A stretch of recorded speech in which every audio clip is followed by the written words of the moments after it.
For example, it was tilka shajara, that tree. We said tilkuma shajara. And what's the difference between tilka shajara and tilkuma shajara? Hey, listen, both of you, that tree over there. I'm talking to both of you. That tree, stay away. Now when the tree is right here, هذه shajara. So you'll find in Quran when the tree is farther away, it's tilkuma shajara. When the tree is closer, هذه shajara, which actually plays a role in how we analyze the story. How we analyze the story. And by the way, how many trees are in Jannah? It's called Jannah, which means it's lush, which means it's filled abundantly, endlessly with trees. How big is Jannah? السماوات عرضها السماوات والأرض. And how many trees in Jannah are haram?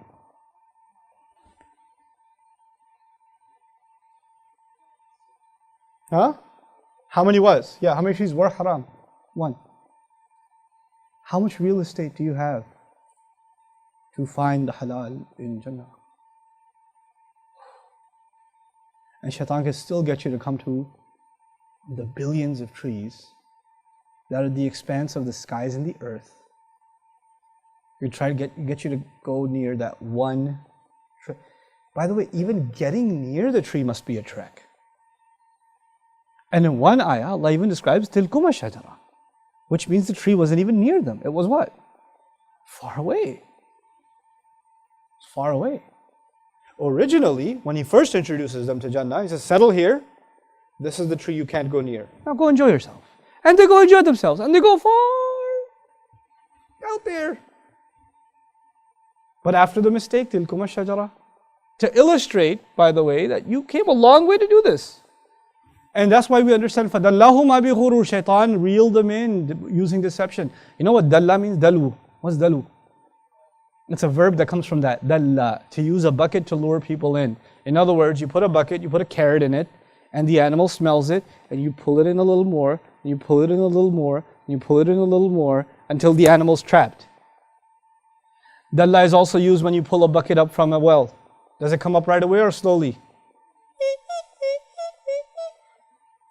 Yes?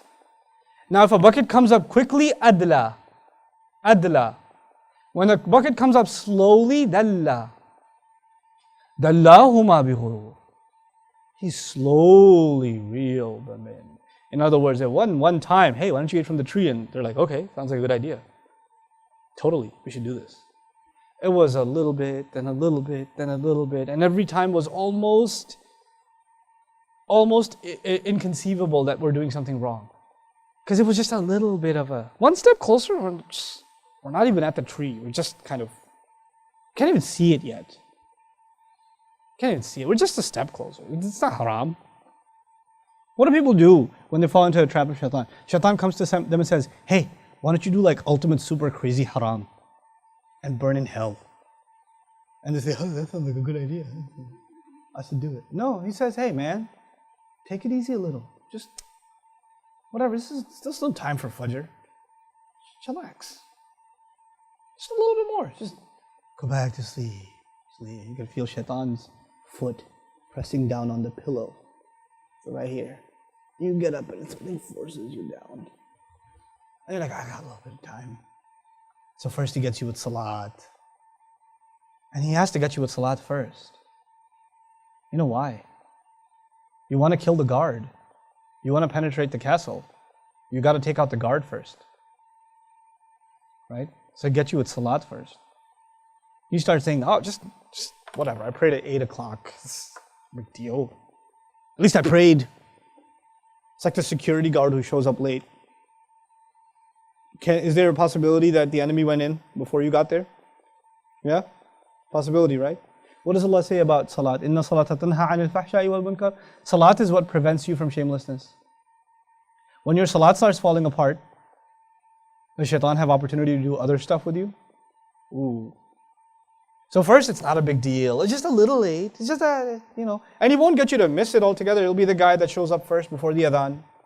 Then you don't have to go that early. Show up after the adhan.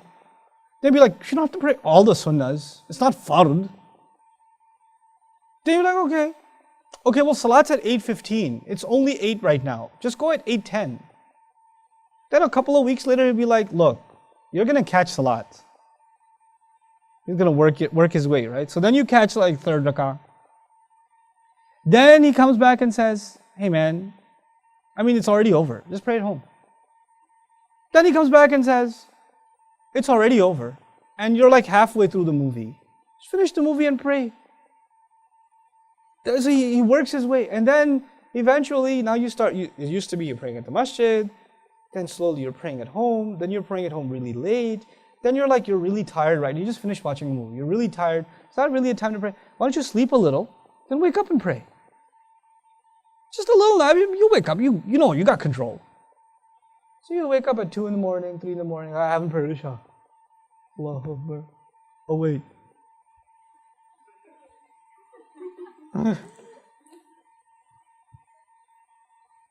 Dallahuma bi ghurur.